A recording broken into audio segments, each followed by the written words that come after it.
Hi and welcome. My name's Jamie Hartley, the founder and DJ tutor here at Crossfader. I'm here to help you make a better purchasing decision on your first piece of DJ equipment. Now, it's a minefield out there. There are so many options for beginner DJs at all different price ranges. So what we've done is compile the 3 most popular controllers at the moment. These 3 controllers all sit around the $249 to $299 mark. I think it's about the same in pounds as well. Why have we chosen these? Well, there are some cheaper controllers, but I guarantee after a few months you're going to want to look at something like this. We're going to compare and contrast the similarities and differences between these controllers, the softwares they use, the features they have, what you can really do on these controllers to help you make that better decision of where you want to start out on your journey. We've actually done separate reviews as well for each of these 3 products. So if you want to find out way more about a particular one, then just head to wearecrossfader.co.uk/beginner DJ. Featured on that page are each individual review for each of the products, lots of information about them to help you make your decision. There are also performance videos that I've put together so you can really see what these controllers are capable of. There'll also be links to free DJ lessons and other stuff within that webpage, so make sure to check out that link at the end of this video. Always remember to like, comment, share and subscribe to help us keep making more videos like this. Let's get stuck in.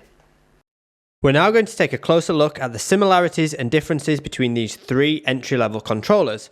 First of all, we have the Pioneer DDJ 400 Rekordbox compatible controller.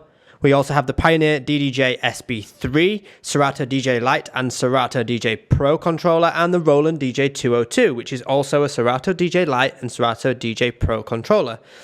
For the purpose of this comparison, we're going to talk about the software that these controllers were designed for. Now, all of them might work with different DJ softwares out there, but you may have to do some customization yourself to get them working with them. Serato DJ Lite software is free to download even without a controller. You can perform basic mixes and blends, and we've created a full tutorial series if you want to check out the software and learn the basics. Once you've got your controller, it's just plug and play and off you go. Then if you want to access the full range of features within Serato and on your controller, you will need to upgrade to Serato DJ Pro. This is, however, a paid upgrade, so just bear that in mind when you're making your decision. The big benefit to Serato DJ Lite, however, is it's a nice, stripped-backed, simple, easy-to-use software that's not too complicated when you're learning to DJ. Rekordbox, on the other hand, is a paid software, so you'll get a license in the box with the DDJ 400 to access that Rekordbox software. There's a free layer to the Rekordbox software, but that's for exporting tracks to USB, ready to play on Pioneer CDJs and XDJs.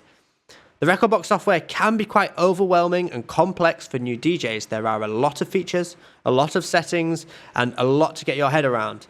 But it is a very powerful piece of software, so don't let that put you off. Just try not to get distracted by all those extra features and settings. Now let's focus on the similarities between these controllers. Now they are all plastic builds, so they all feel very much the same in the way that they are constructed. Size-wise, the Roland has about 2 or 3 centimeters more width to it, so along the top you could add 2 or 3 centimeters, but again, basically the same size as you can see. They all feature what every beginner DJ would need, from the jog wheels and tempo adjusts on each, to manipulate and control the speed of your tracks. They all feature a 2-channel mixer section, complete with faders and EQs and filters, plus trim controls for extra level control of the tracks. This is standard across nearly all DJ equipment. Each controller also has access to things like performance pads, loop modes, which you can find manually up here and in the performance pads on the DDJ 400. The same on the Roland, we've got loop modes in the performance pads. They all have effects built in to access within the software. For example, the DDJ 400 has an effects channel, which kind of emulates what the DJM mixers from Pioneer setup is like. On the Serato DJ Lite and Pro controllers over here, these have an effects bank across the top of each deck, which can manipulate different effects within the software.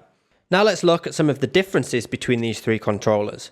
First of all, every beginner DJ needs to learn how to get 2 tracks in time with one another. And one of the things we have to do that is change the BPM of a track. Now the tempo adjust here, here, and here allow you to do that.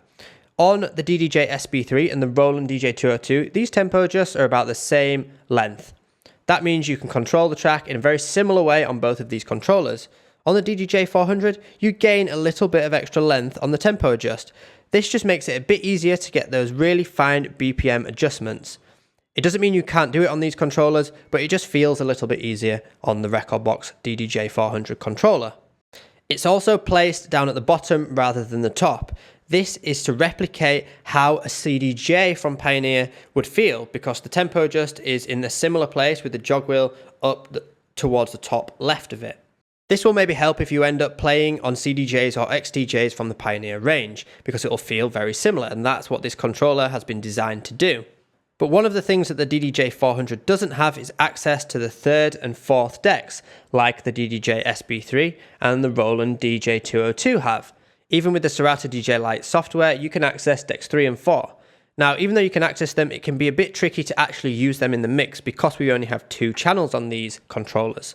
So you have to jump onto the 3rd deck, bring channel 1 down, and then back up to basically layer the 3rd deck into that channel. It can start to get a bit complicated, especially for beginner DJs, but you have that option there, and it's quite a cool feature to get used to in case you then upgrade and get a 4-channel controller. Next up, we have the effects banks.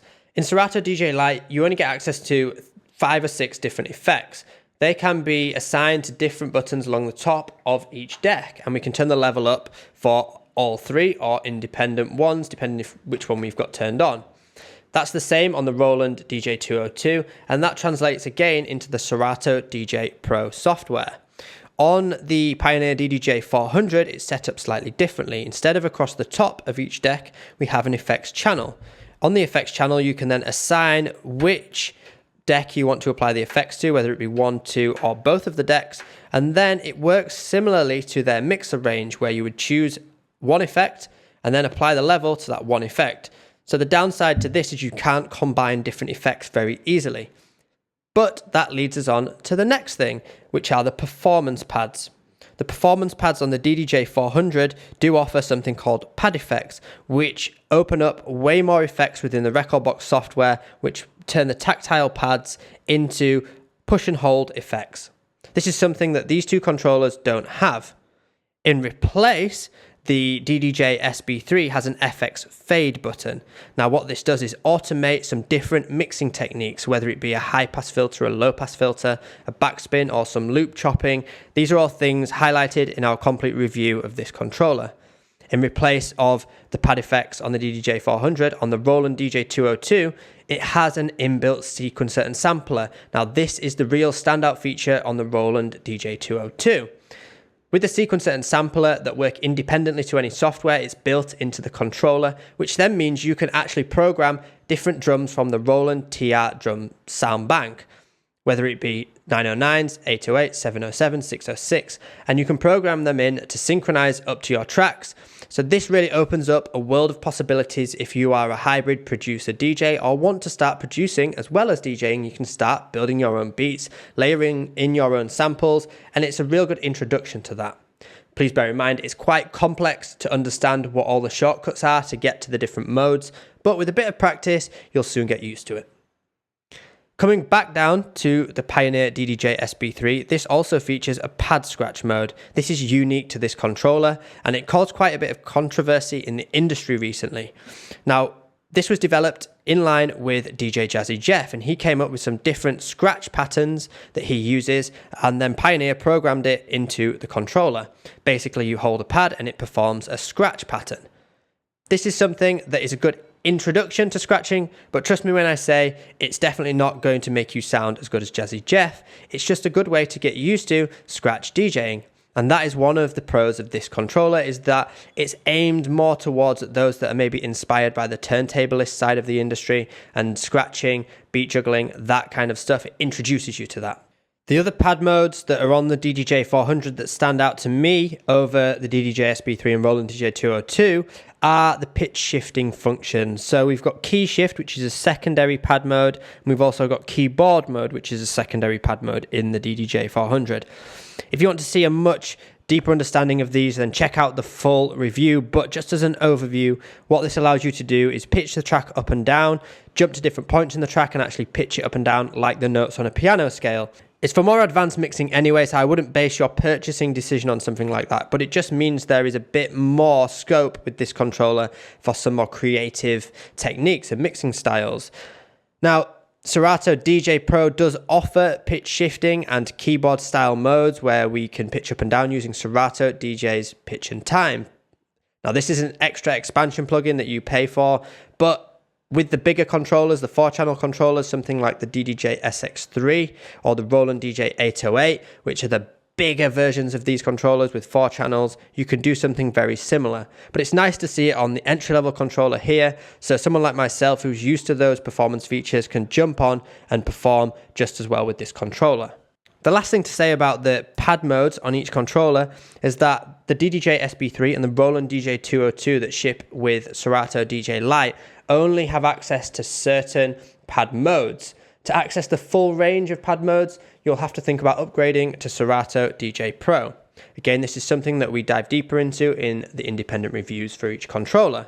It's worth noting as well that the pads are slightly smaller on the Pioneer DDJ 400 than the other 2 controllers.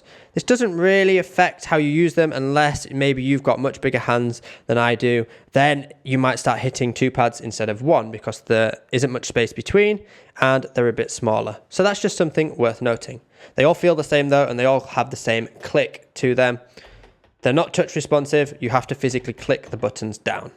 Each controller features the same RCA master out, so the sound quality is pretty much going to be the same between all 3. They're good for small parties, plugging into small PA systems, and for bedrooms at home. You might not get much sound output if you took one of these to a club and plugged into a club mixer. The levels are definitely going to be a bit quieter than that club system and the CDJs. So there are some of the differences and similarities between these controllers, but I want to ask you a question. What is your end goal as a DJ? Where do you want to be in 3, 4, 5 years' time? Why are you starting? Why do you want to learn? What do you want to do as a DJ? That will affect how you start out and where you start out. So if you want to be playing in your local bars and clubs in a few years' time and working in the industry as a resident DJ, then you've got to think that the equipment that are in most bars and clubs are some form of CDJ mixer setup. Now, the DDJ 400 has been designed to emulate that CDJ mixer setup. So this is a very comfortable transition to go from, say, this controller to a club or bar setup. However, if that's totally off your radar and you're just starting out as a DJ because you want to have fun with music and mix music and you want to see what the capabilities are to be creative with music, then any of these controllers will do. They will work, they're great. The Pioneer DDJ SB3 is definitely leaning more towards those that are maybe inspired by the turntablism side of the market. It introduces you to the world of scratching with those Jazzy Jeff scratch patterns that are embedded into the foundations of this controller. Don't get me wrong, it's not an amazing performance feature, but it's an amazing inspiration for where to go in that side of the industry. Moving across to the Roland DJ 202, if you're a budding producer, you want to produce your own music and perform with it and create live sets, adding elements into your mixing as well, then that's probably the perfect controller for you if that's your end goal. Because with the sequencer, the Roland drum machine, the fact that as you start building on this setup and maybe upgrading along the Roland route, you can really build a live setup around their equipment, adding synthesizers and drum machines and everything else into that as your main hub. So that's something to think about. It's definitely going to be a popular one for maybe house and techno DJs, adding those extra drums in there, little fills in there, really cool controller. That's where I'd say these 3 controllers sit in the market and how they stand out to maybe slightly different avenues towards your end goal and your end, what you see yourself as a DJ in 3, 4, 5 years' time. So the one question I can see that I want to try and answer before I see it pop up in all the comments is, which is my favorite controller? And honestly, there isn't a favorite controller. I like to jump on different ones for different reasons. Definitely the DDJ 400 if you're wanting to become a club DJ. I've been a club DJ for years and I felt right at home jumping onto that controller. However, I do really like Serato DJ Pro as a piece of software. I feel like it's more streamlined to what you want to achieve as a DJ. It's not too complicated. It's not too distracting, you want to focus on the equipment, and it's very easy to plug and play with it. Whereas with Rekordbox, it's a very complex, it can do so much, the software, it's got a lot to it, and it might be a bit complicated for beginner DJs to really get their head around, and almost a bit distracting for learning the basics. But don't let that put you off buying this controller, because it is a great product. It's just try not to get too distracted by any softwares. The Serato DJ Lite software really is a good place to start as a DJ and learn the basics, because it does just give you the features that you need. It doesn't fluff it up with any extra performance features that really as a beginner are only going to distract you from learning the core foundation skills. So that's my 2 cents around which control is my favorite. There isn't one, I love them all. We've done lots of content on them all. Please head to wearecrossfader.co.uk/beginner DJ to find out more about these controllers. You can ask questions in that page as well. And also you can see them in action with the performance videos and learn a bit more about each one. Thank you so much for watching. Please remember to like, comment, share, subscribe, and do all that good stuff to help us keep making more videos like this. And hopefully I'll see you around on our website soon.